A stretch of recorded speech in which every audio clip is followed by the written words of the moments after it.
William Knibb was an English Baptist minister and missionary to Jamaica. He is chiefly known today for his work to free slaves. On the 150th anniversary of the abolition of slavery in the British Empire, Knibb was posthumously awarded the Jamaican Order of Merit. He was the first white male to receive the country's highest civil honor.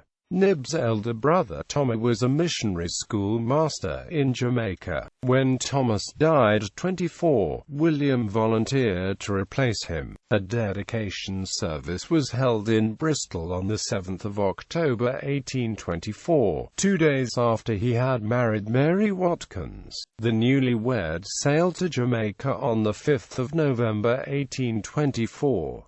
William was aged just 21. Knibb found 6 English Baptist missionaries, African Caribbean Baptist deacons, and thriving congregations already in Jamaica when he arrived. Together they were following the pioneering work of the African preacher George Liele, a former slave from Virginia who had arrived in 1782 and founded a Baptist church in Kingston. Knibb began work as the schoolmaster of the Baptist Mission School in Kingston and worked closely with fellow missionaries Thomas Burchell and James Philippo, who formed a trio. In 1828 he moved to Savannah, Lamar. In 1830 he became the minister responsible for the Baptist Church at Falmouth, which had regular congregations of 600 when he arrived. He remained there as minister until he died. Attitude to slavery. The Baptists in Jamaica were founded by freed slaves, notably George Liele, who sought support and finance for schools and chapels from nonconformists abroad, particularly from the English Baptist movement, which William Knibb contributed to. Jamaica had become a major sugar exporter, relying on slavery. Knibb sided with the slaves and the cause of emancipation. The cursed blast of slavery has, like a pestilence, withered almost every moral bloom. I know not how any person can feel a union with such a monster, such a child of hell. I feel a burning hatred against it and look upon it as one of the most odious monsters that ever disgraced the earth. The iron hand of oppression daily endeavors to keep the slaves in the ignorance to which it has reduced them. Knibb made his feelings clear. When Sam Swiney, a black slave, was unjustly accused of a minor offense, Knibb spoke for him in court. In a gross miscarriage of justice, the colonial authorities convicted Swiney and had him flogged, but Knibb refused to let the matter drop, and published details in an island newspaper, for which he was threatened with a prosecution for libel. His account reached the Secretary of State in London, who were eventually dismissed from office. The 2 responsible magistrates, Knibb and his Baptist colleagues, were instrumental in opposing the repeated attempts by the House of Assembly to enact draconian legislation in Jamaica during the 1820s, the Consolidated Slave Law, and in persuading the British Parliament to disallow it.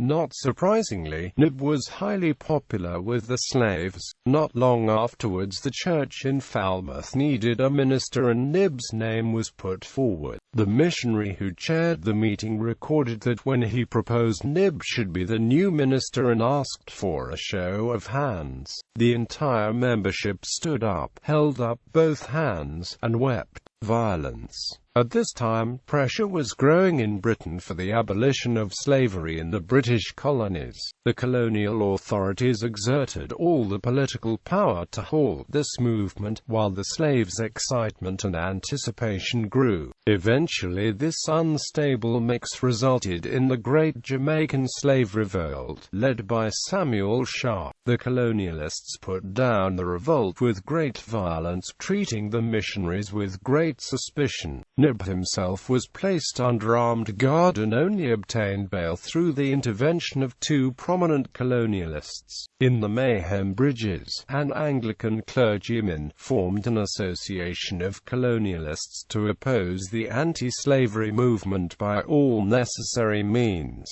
This colonial church union used the cover of martial law to carry out terrorist acts. White settlers burned down a dozen Baptist chapels, including Knibb's at Falmouth. They forced many missionaries to leave Jamaica, but not Knibb. The planters plotted to murder him, but the plot became known and Knibb's family found refuge with one of the leading islanders. After his release for 3 successive nights, a group of 50 white planters stoned his lodging. Jamaica's advocate, in 1832, to the Baptist slaves of Jamaica, decided to send Knibb back to England to plead the cause. Once home, he toured England and Scotland, speaking at public meetings. He told the truth about the good work being done by the non-conformist churches in Jamaica, and about the colonial oppression of the slaves. Knibb's public addresses had a power altogether overwhelming. Skeptics were convinced, waverers became decided, apathetic people were roused, and great numbers of hearts everywhere kindled to irrepressible support. Knibb himself later recalled his efforts. I was forced from the den of infamy and from a gloomy prison, with my congregation scattered, many of the members of my church murdered, and multitudes of the faithful lashed. I came home and I shall never forget the 3 years of struggle, and the incessant anxiety upon my spirit as I passed through the length and breadth of the country detailing the slaves' wrongs. Knibb was summoned to appear before committees of both Houses of Parliament that had been convened to investigate the state of the West Indian colonies. Knibb's evidence was so authentic and unassailable that it contributed more than that of any other witness to the conviction of all that slavery must be speedily abolished. Abolition. At last, in May 1833, a bill for the abolition of slavery in the colonies was introduced.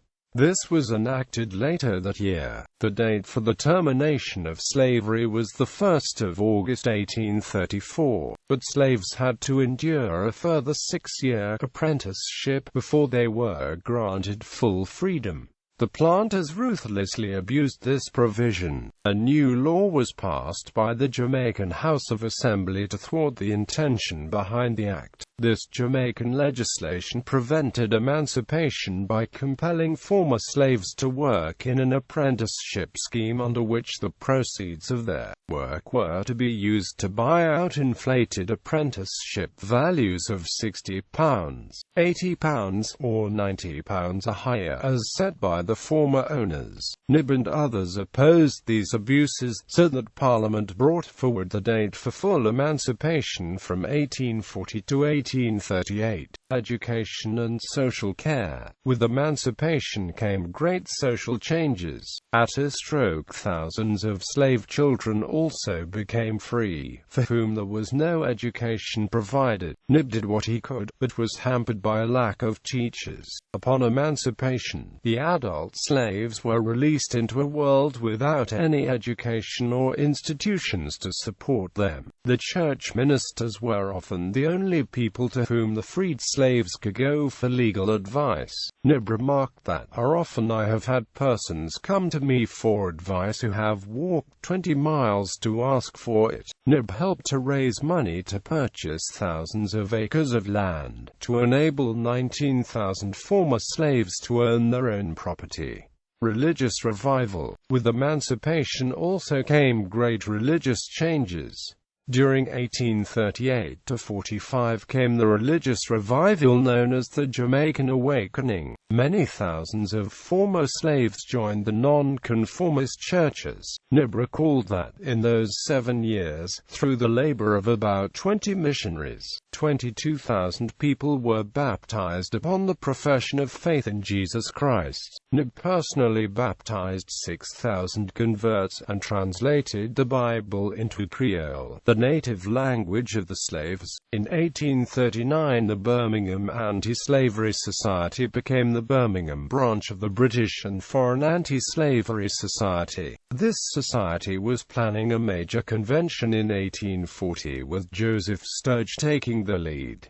Knibb is invited. Thomas Swan, who led Birmingham's Cannon Street Baptist Chapel, was able to meet Knibb, who he and Joseph Sturge had worked hard to support. Knibb had already encouraged his congregation in Jamaica to take unilateral action and free any of their unpaid staff. Knibb had brought with him to England 2 deacons from Jamaica named Edward Barrett and Henry Beckford. These 2 men spoke to 5,000 people at Birmingham Town Hall, and Beckford became the central figure in Haydon's painting that commemorated the World Anti-Slavery Convention. By 1845, the Baptists in Jamaica had built 47 new chapels to replace those burned down by the colonial church union. Many of the churches, almost entirely made up of former slaves, were financially independent. Knibb's own church at Falmouth had grown over the previous 10 years from 650 to 1,280 members.